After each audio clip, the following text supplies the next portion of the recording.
Je suis Catherine Stenbock, fille de Gustav Olsson Stenbock et Birgitta Lejonhufvud, issue de l'une des plus nobles familles de Suède. Mon destin, lié à l'histoire tumultueuse de notre royaume, m'a conduit à jouer un rôle central dans la cour de Suède entre 1523 et 1560.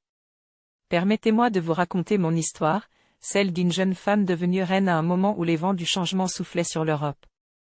Née en 1535 dans la province du Västergötland, j'ai grandi dans l'opulence et la discipline que ma position exigeait.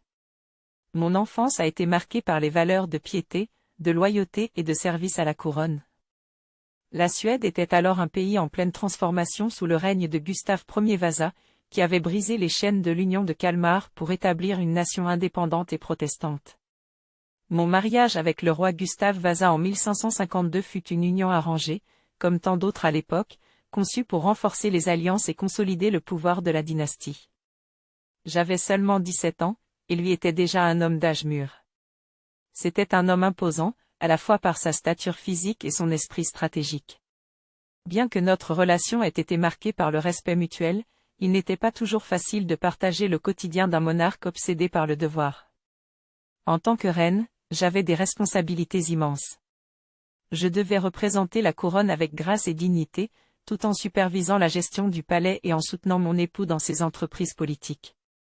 La réforme protestante, que Gustav Vasa avait imposée, était encore contestée par de nombreuses élites et paysans fidèles au catholicisme. La tension était palpable, et je me devais d'être un pilier de stabilité. Au fil des années, j'ai appris à naviguer les intrigues de la cour, les rivalités entre nobles et les rumeurs malveillantes. La mort de Margareta Lejonhufvud, ma cousine et prédécesseur en tant que reine, avait suscité des doutes sur mes intentions et ma capacité à remplir ce rôle. Mais j'ai réussi à gagner le respect de mes contemporains grâce à ma discrétion, ma piété et ma loyauté envers le roi. Malgré tout, ma vie n'était pas exempte de drames. Le décès de mon époux en 1560 fut une épreuve difficile. Gustav Vasa laissait derrière lui un royaume plus fort mais encore vulnérable, divisé entre ses trois fils Éric XIV, Jean III et Charles IX.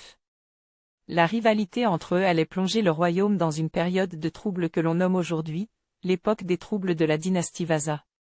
En tant que veuve royale, je me suis retirée de la politique active, mais je n'ai jamais cessé de jouer un rôle influent dans l'ombre. Je suis restée un symbole d'unité et de stabilité pour le peuple suédois, représentant la continuité au milieu du chaos.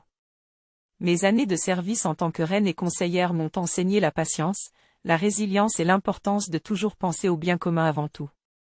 Aujourd'hui, en vous racontant mon histoire, je souhaite transmettre les leçons de mon expérience, le devoir envers son peuple, la sagesse dans l'adversité et la foi en un avenir meilleur, même dans les périodes les plus sombres. Mon règne, bien que discret, a contribué à établir les bases d'une monarchie qui continue à jouer un rôle central dans l'identité suédoise.